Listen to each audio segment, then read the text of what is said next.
Hi, good morning. Andito ko ngayon sa island ng Bermuda.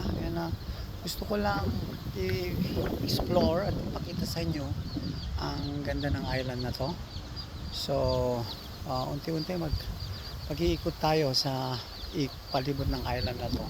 So, meron ditong isang tamo ng chicken ng mga baby. Ayan, no? Ang gaganda niya. Oh, liit na mga anak. So, start tayong mag-pot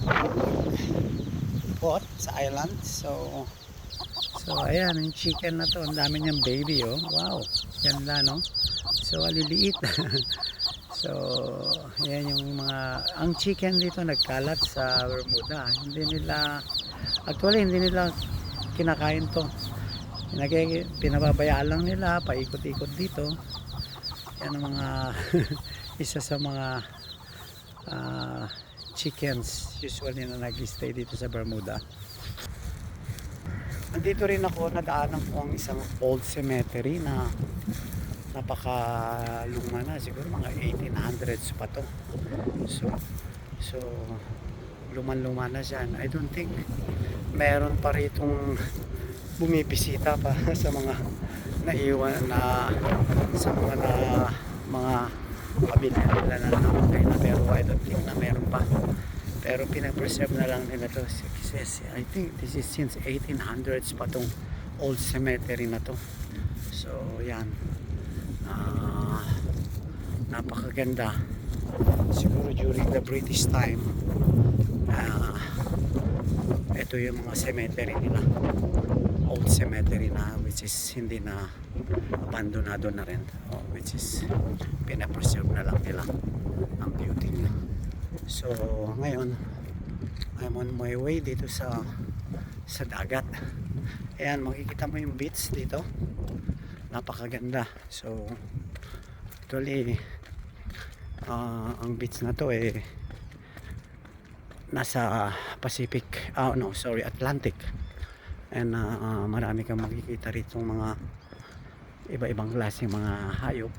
So puntahan tayong isang seashore na meron tayong makikita isang klase ng scones na bali very binabawal nila na kuwanin.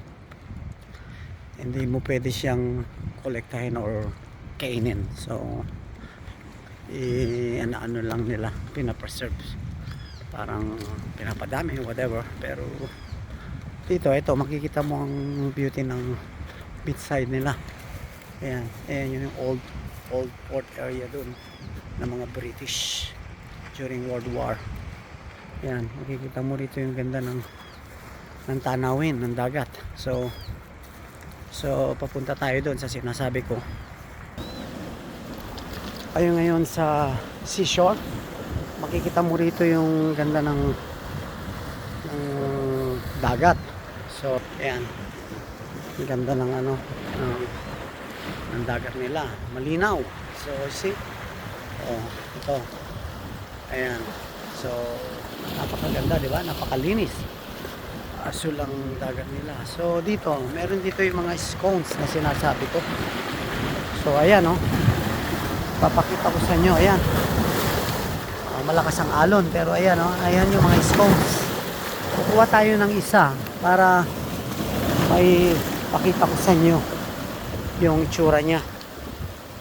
So ito yung scones na sinasabi ko. Ito, medyo malakas ang alon, pero ito siya. So ayan, mahirap siyang kuwanin. Ayan, ito yung scones. So ito yung ibinabawal nila na kuwanin dito. So usually yung mga yan, dumadami lang sila ng dumadami rito. Pero actually delicacy rin yan sa mga restaurants. So for health benefits naman, may insulin siya na nakakapag-treat ng diabetic. Yan. So and sa mga Hinduism, spiritually, sa Buddhism, ano siya, sacred siya. So, yeah. Ito yung scones na sinasabi ko. Ibabalik ko na siya. So, yun nga, mga kasabwat. Malakas ang medyo malakas ang alon. So, grabe, ang alon. Oh. Ayan, oh. Malakas. So, medyo atras tayo. So, i-explore pa natin ang isla na to. So, lalakad lang ako. So, dito, madadaanan natin yung isang klase